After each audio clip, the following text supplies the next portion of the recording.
We have been going through the book of Genesis on Sunday morning, and today we're going to hop, skip, and jump through 3 chapters. We're going to highlight a few things as we go. And next week, just to tell you where we're going, we begin the story of Abraham, which is this great story. There's so much life application. There's things in there that will literally change your life if you allow them to. And so just know that that's coming. However, this week, we're going to study something, and this comes under the heading of stuff you just got to know. You just got to know this stuff. So we're going to do that, especially if you've ever heard of the concept of the end times, because we're going to talk about that today all the way from the beginning. We've called this today the end from the beginning. So just know that we're going to do that today. Next week we'll jump in. But hopefully you'll find this at least interesting today, maybe see some things that you've never seen. Do you guys think that we're living in the end times? So we're going to look at that a little bit today and show you some things that maybe you didn't know. And so we left off last week with Noah getting off of the ark in Genesis chapter 9. And I'm going to read verse 1. God gives this command to Noah in Genesis 9, chapter 1. He says, God blessed Noah and his sons and said to them, be fruitful and multiply and fill the earth. And so the idea was that they were to go out and they were to fill the earth. And we're going to find today that they disobey that. And then last week we left off with one of Noah's sons, Ham, doing something that was so evil that it literally brings a curse on his family. And I gave you a YouTube video to watch. How many of you watched that video? Did you find that interesting? Yeah, and I told you to respond back to me and let me know what you think. And so many people were like, whoa, I didn't see that one coming. But so interesting stuff. So if you haven't watched that and you want to track that down a little bit, I've put that again on your outline today. And just go to YouTube and type in the Naked Bible Podcast, number in 159, Noah's Nakedness, the Sin of Ham, the Curse of Canaan. So I'm not going to unpack that today, only because if you watch the video, you'll see that it takes more than just a few minutes. So, it's a much bigger topic. So, but if you do and you haven't, let me know what you think, and it's interesting. So anyways, I want to skip down in chapter 9 all the way down to verses 18 and 19, but I put those on your outline today. So and that's to highlight a few things. And it says, the sons of Noah who came out of the ark were Shem, and his name means literally name or enrichment, Ham, whose name means hot or burnt, and Japheth, which just means enlargement. Ham was the father of Canaan, and it wants to constantly remind us that Ham was the father of Canaan. These were the 3 sons of Noah, and from them came the people who were scattered over the earth. And we're going to find today they weren't scattered initially, but they ultimately will. So Shem, we see there, his name means name. And Shem will become the ancestor to the Jewish people. The Jewish people will come from him. So if you ever hear somebody and they are anti-Shemitic, we would say anti-Semitic, that refers typically to the Jewish people, but that comes from Shem. So he's going to be the one who starts that. Shem is going to be a follower of God. And Ham, on the other hand, is going to start evil, and it's just going to get worse from there. His name means hot or burnt. And always remember that Shem, Ham, and Japheth, they lived before the flood. And so they were on the ark and they came off after the ark. Ham will remember the things that took place before the flood, and apparently he likes that. And so we'll see that as we go. So today we're going to see something that's very important for us in this generation. As always, there's much, much more than we could talk about today. I want to give you enough information that you go, okay, I at least can get a handle on it. But the Bible is the tale of 2 cities. You have Jerusalem and you have Babylon. Jerusalem is the city of God, typically portrayed. And then Babylon, on the other hand, is the city where everything evil begins in Babylon. It's going to be the city of the first one world leader. It's the city of the first false religion, the one world government. It's going to be as Many will say the first Antichrist comes from Babylon, and we're going to look at that today. In the book of Revelation, when it talks about the kingdom of the one that we know as the Antichrist, it refers to his kingdom as Babylon. And you see that time and time as you go through. So one verse I put there in your outline in Revelation 14, it says, fallen, fallen is Babylon the Great, she who has made, and I've underlined, all the nations drink of the wine of the passion of her immorality. So what we're going to see is that whoever this Babylon is has had a worldwide influence, and we're going to see that there's a religious side and there's a political side. I'm not going to be able to talk today about the immorality that came from it, but there's a whole lot there. But Babylon becomes a picture of the Antichrist or the Antichrist kingdom. And it all starts in Babylon, and that all begins here in the book of Genesis. So what you see in Genesis, when it talks about Babylon, you're going to see in the end times, we would say that final generation. And so we'll look at that today. So what was going on? Well, for that reason, I want you to turn to Genesis chapter 10, and I'm going to read in verse 6, and I'll read a few verses. We'll highlight some things as we go. The sons of Ham, we're going to take his line, were Cush and Mizraim and Put and Canaan. The sons of Cush were Seba and Havilah and Sabta and Ra'emah and Sabteka, and the sons of Ra'emah were Sheba and Dedan. Sheba and Dedan becomes Saudi Arabia. And I just want to say that I think I should get a little something for reading those names the way that they're. I nailed them.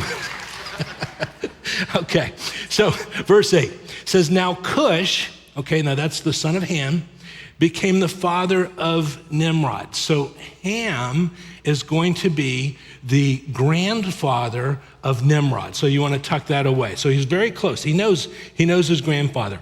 And he became a mighty one on the earth, and he was a mighty hunter before the Lord. Therefore, it is said, like Nimrod, a mighty hunter before the Lord, the beginning of his kingdom was Babel. How many of your Bibles say Babylon? Good. Either Babel or Babylon, same thing. It's good. And Erech and Akkad and Calneh, and then it says the land of Shinar. Now, the land of Shinar is just modern day Iraq, and that's where Babylon is, modern day Iraq. So you read that his kingdom is going to be in Babylon. Nimrod's kingdom is going to be in Babylon. And you read that, so he becomes a mighty hunter before the Lord, and you go, so what's the big deal? What's the big deal with that? Doesn't seem like there's a whole lot going on. Well, the big deal comes from reading it in our English translation. So what I want to do is walk through and unpack a few things and hopefully to give a little bit of perspective so that we can understand a little bit more of what's going on. So there in your outline, I put those verses 8 through 10, and it says, and Cush begat Nimrod, and he began Kalal to be Hayah, a mighty one, Gibor in the earth. And he was a mighty Gibor hunter before, and that word is Panim, the Lord. Wherefore it is said, even as Nimrod, the mighty Gibor hunter before Panim, the Lord, and the beginning of his kingdom was Babel. And then it goes on to say in the land of Shinar. So some things that we need to know. First of all, when you look up Nimrod and you look up his name in a Bible dictionary, and I've put 3 of them there, it will always translate it as rebellion. Does everybody see that? So his name means rebel. Some will say he will rebel, but it begins with his name. His name is rebellion. And keep in mind, this is the grandson of Ham that we talked about. And notice it says Cush begat Nimrod, and he began to be a mighty one in the earth, and he was a mighty hunter. And then you see that word before, and then that word there is Panim. Now that's interesting because when you look at that word in a Hebrew dictionary, it's one of those words that literally you can translate over 50 different ways. So your perspective will determine how you translate that word. Because his name is Nimrod, which means rebel, one of the ways that you can translate, and there's actually a genre of words in that little definition, is that you can translate that word as against. So there in that little blank, in both places, you want to put the word against. It appears that he's against the Lord in the sense that, his name is rebellion. So that's one thing. Then it goes on to say, Cush begat Nimrod, and he began. Now, this is fascinating because in any Bible dictionary that you look at, you'll see that when it says he began, and it translates into English as began, but the word there in Hebrew is kalal, and it just means to profane, to defile, to pollute, to desecrate, to begin through, you can say, ritualistic sex is one of the ways that they'll say that. But the word is always in a very negative sense. It's always in an immoral, negative sense. But our English translators translate it as began. But there's a whole lot more going on. But then it says he began to be. And that word in the Hebrew is hayah, and it means to be, to become, to come to pass, to exist, to happen, and to fall out. And the idea is that when it says he began to be, it implies that there was a process over time that something went on. This was not an instantaneous thing. He wasn't born this way, but something happened over time. And some suggest that over time through magic or ritualistic sexual rituals, he began to be. Then it says a mighty one, but that word in the Hebrew is gibor. And most of your Bibles will say mighty one, but that word in its original language means warrior or tyrant or giant. And so the idea is it's always in the negative, but underline the word giant. Now that's important because Gibor is sometimes translated in the Bible as giant. So for instance, in Job, it would just say, he runneth upon me like a giant. And the word is Gibor. And could that word be translated as giant, that he became a giant? Well, whenever you come to a verse like this, you always want to ask a couple of questions. Now, one would be, what does the rest of the Bible say? And the other question that you want to ask is, how did the original hearers understand this verse? Well, very interesting. About 300 years before Jesus was born, the world started speaking Greek. And they did that because, just my brain just went blank. Who's the guy? Alexander the Great. Thank you. Could you sit a little closer? Because I'm apparently going to need some help. So Alexander the Great. And so the whole world starts to speak Greek. And so the Jewish religious leadership realizes that even Jewish people are no longer speaking Hebrew. So they decide we need to translate the Bible into Greek so that it can be read by the average person. So they do that. Well, that Bible is called the Septuagint. The Septuagint is the Bible that Jesus would quote from and all the apostles. It's the Greek translation of the Old Testament. So very interesting in this verse, notice how they translated that. It says, and Cush begat Nimrod, that's what they called him. He began to be a giant. And the Greek word there is gigos, upon the earth. And he was a giant, gigos, hunter before the Lord. Therefore they say, as Nimrod, the giant gigos, hunter before the Lord. So the idea is 300 years before Jesus was born, it was their understanding, the Jewish understanding, as that this Nimrod began to be a giant. He began to be a giant.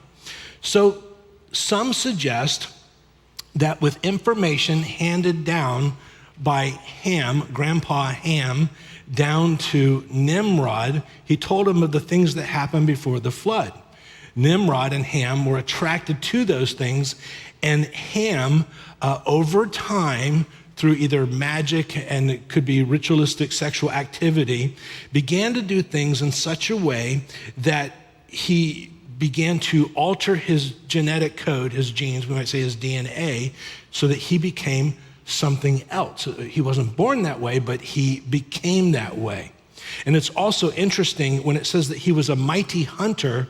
Some would say, well, if you're a mighty hunter, you're just hunting animals. Well, many hold, because the word hunter there doesn't mean to hunt animals. It certainly can, but it means to catch, just to catch. And many hold that he was the first hunter, not of animals, because would the Bible really talk about the first world leader as he's hunting animals? I mean, that wouldn't be something that you'd really care about.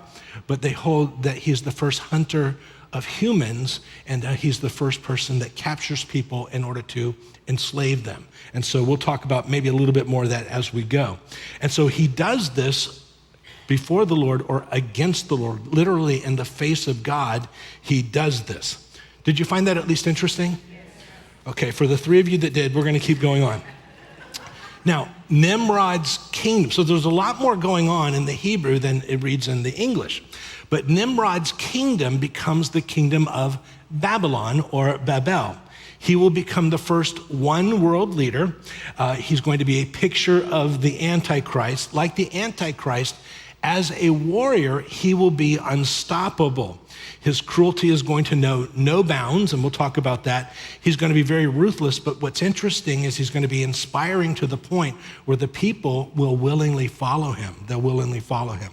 So we'll talk about that. Well, with that, I want you to turn over to chapter 11. And we're going to pick it up in verse 1.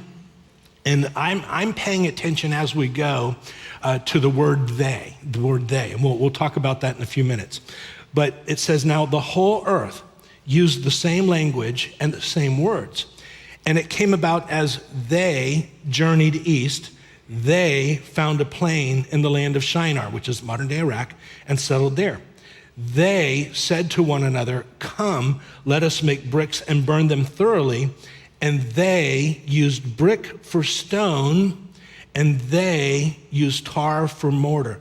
How many of your Bibles say something like they use brick instead of stone?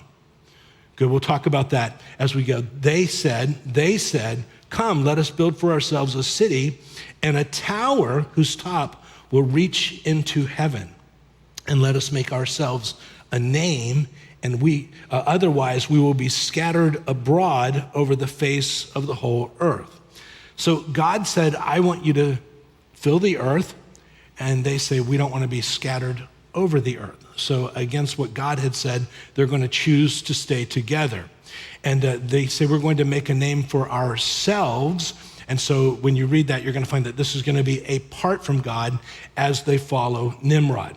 So I'm going to go through some of the nuances here. If you want to track down more on this, there are many, many books that are great on this. There's one book I enjoyed. It's called The Shinar Directive and Preparing a Way for the Son of Perdition. Fascinating book if you want to track any of this down a little bit further, because there's a lot more than what I can talk about today.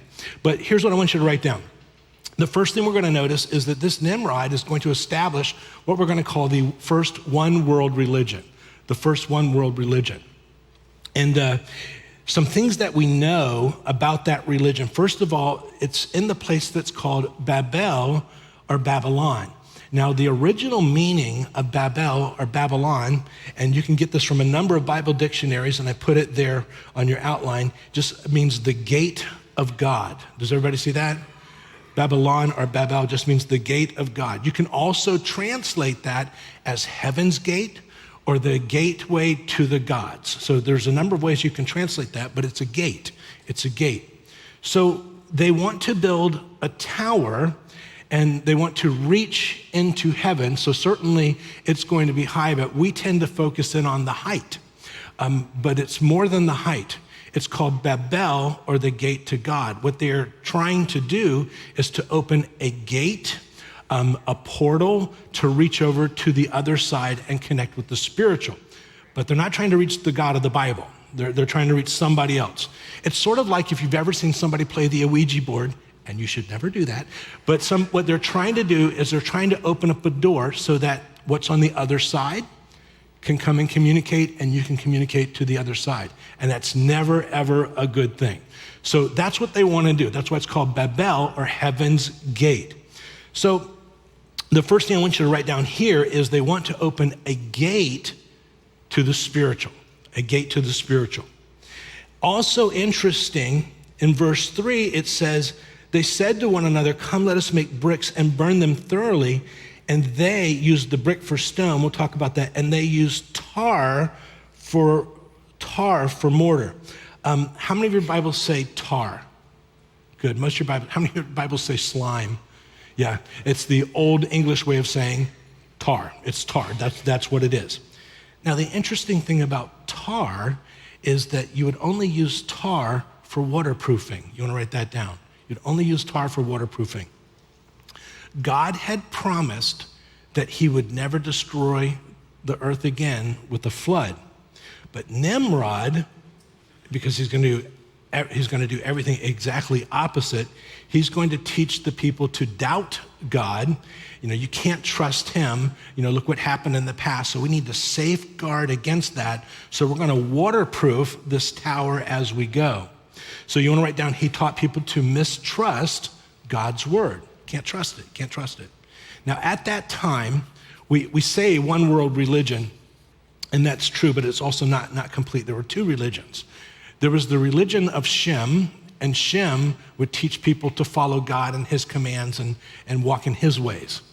Nimrod, on the other hand, is going to have most of the people following him, and he's going to teach exactly the opposite. So whatever Shem is teaching, Nimrod's going to teach exactly the opposite. Also, you notice in this, because they're using tar to waterproof, what they're doing is they're portraying God as evil. And you want to write that down.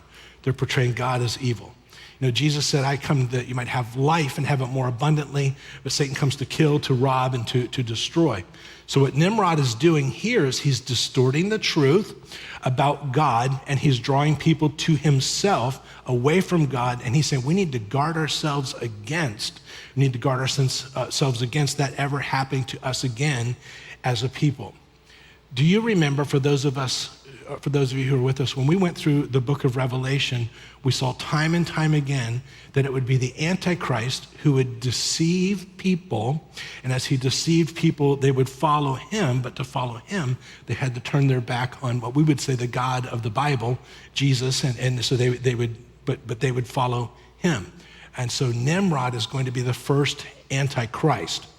Well, another thing that we notice is that Nimrod is going to establish the first one world government. You could say the New World Order, however you want to say that, but one world government. In the last chapter, we saw that his kingdom would be Babel or Babylon. But here in verse 1, it says, now the whole earth, which is just about everybody, use the same language. And then verse 2, it says, and it came about as they journeyed east. So you have most of the people are going with Nimrod. So he's going to be that leader of that first one world government.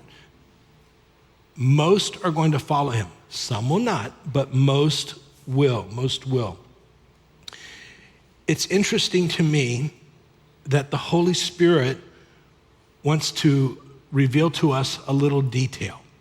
And anytime you come to one of these little details, you always want to stop and say, why do you want us to know that? Why is that important? But there in your outline, it says they used brick instead of stone. Brick instead of stone. Now, why would the Holy Spirit want us to know that? We'll talk about that in a few minutes. But bricks, and you want to write this down, will imply conformity and uniformity. They're all the same size. They're all the same shape. You put them exactly where you want them, which is interesting because God likes to do things a little bit differently. If you were to build an altar to God, you had to use uncut stones, not bricks, because God likes the uniqueness of each stone, not bricks. So there in your outline, God says in Exodus 20, he says, if you make an altar of stone for me, you shall not build it out of cut stones, for if you wield your tool on it, you will profane it. So God says, I want each stone unique, and there's going to be different sizes and all different shapes, but I don't want you to use cut stone if you're building that for me. In the New Testament, Peter would say it like this: you also, as living stones, are being built up as a spiritual house for a holy priesthood. So the thing about bricks is that you can conform them any way that you want them, which will be how it's going to be in the time of the Antichrist. There's going to be a lot of conformity and uniformity, and you don't want to be different than what they say. Now, have I put you to sleep yet? I'll try this. So, 2,000 years ago, there was a Jewish historian. His name was Josephus. Josephus wrote about Nimrod, and he gave the understanding that they had about Nimrod. And tell me if you find this interesting. I'm not going to read the whole thing, just a couple lines. Speaking of Nimrod, Nimrod persuaded them not to ascribe it to God as if it was through his means they were happy, but to believe that it was their own courage which procured that happiness. He also gradually changed the government into tyranny, seeing no other way of turning men from the fear of God, but to bring them into a constant dependence on his power, on Nimrod's power. Goes on to say, he also said that he would be revenged on God if he should have a mind to drown the world again, for that he would build a tower too high for the waters to be able to reach, and that he would avenge himself on God for destroying their forefathers. So here is Nimrod, the grandson of Ham, and he apparently likes what was going on before the flood, and he wants to bring that back, whatever was going on before the flood. So, interesting about Nimrod, if Josephus is correct in his understanding, this government that Nimrod creates over time became more controlling, oppressive, and tyrannical. And he made people dependent on him and not God. He wanted people to be dependent on him. When you read through this and you look at the nuances, you find that, I probably should have worded this a little bit different, but fear will be used to make the people dependent. So he's going to say, tar for mortar. We're going to cover this tower, and we're going to cover it with tar to make it waterproof. Tar is the constant reminder that something terrible that could happen, and it causes people to be afraid, and they're deceived, and so they align themselves with him. Like the Antichrist in the book of Revelation, it's the people that are being deceived who will be calling for this Antichrist. They will be calling for his government. That's why, as we read through those first couple of verses, it kept saying, they said. They're actually calling for him to rule over them. Does that make sense?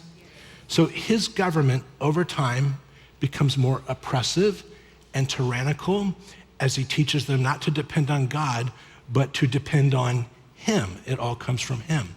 Now, I tried to find some modern day allusion where the government would be using fear to make people more dependent on the government, but I drew a blank. Maybe you can come up with something.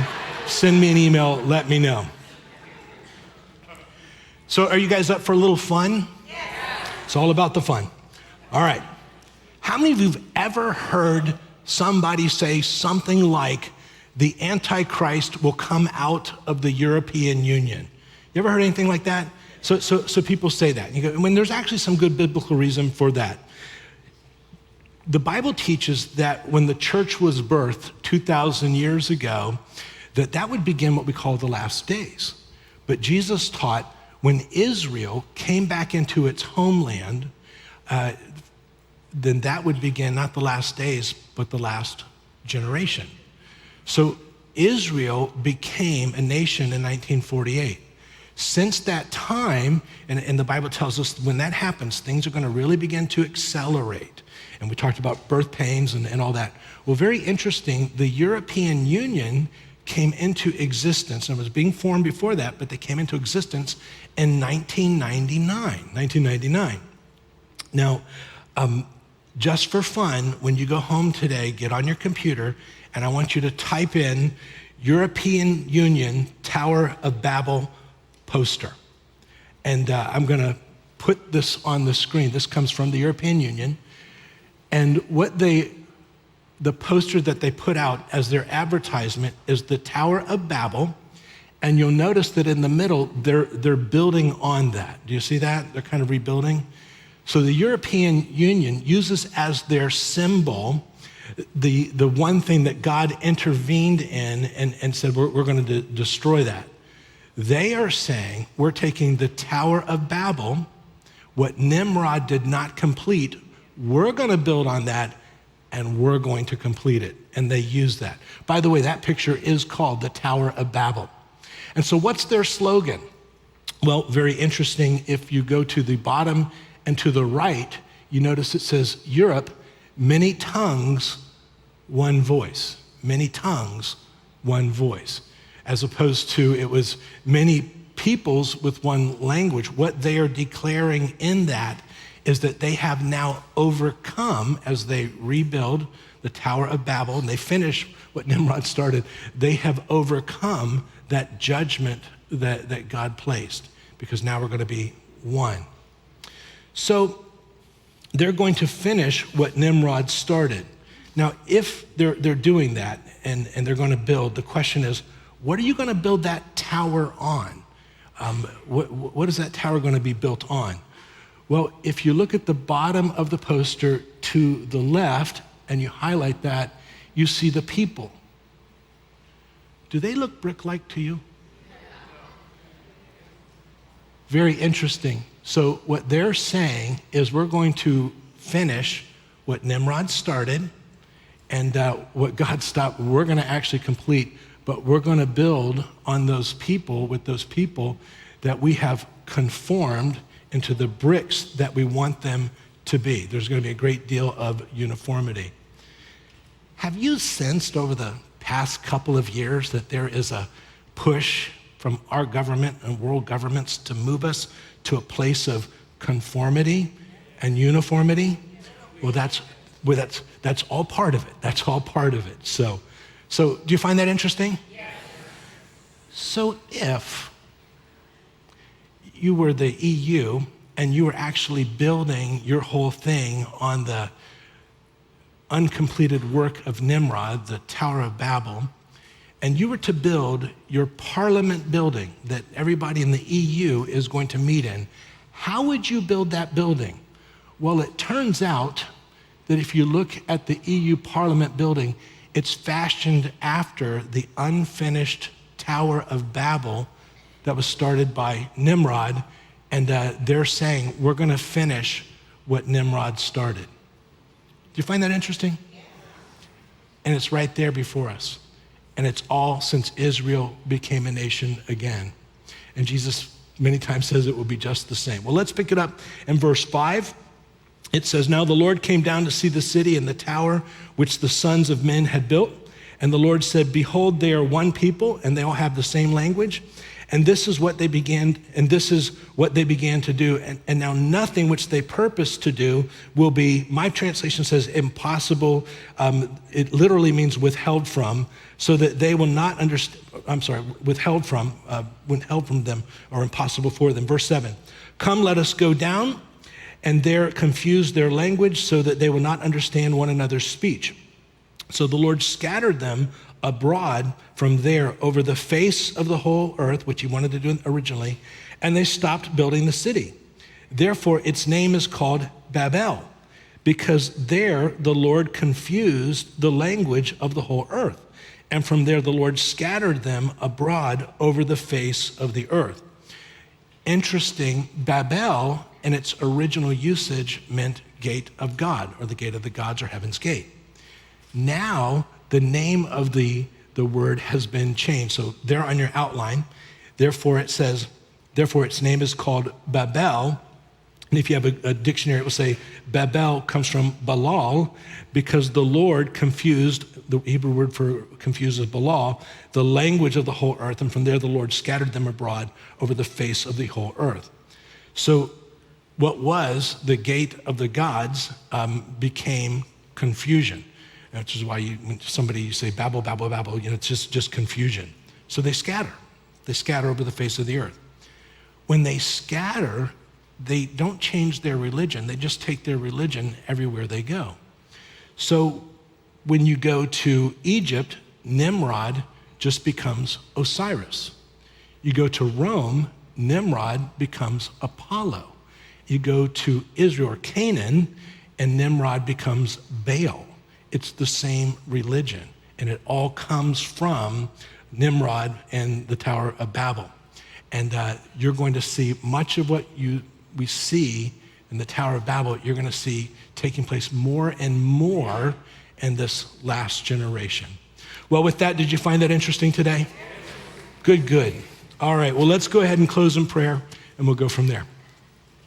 Father, thank you so much for your word. Give us eyes to see and ears to hear, and just the ability to discern the time that we're in as we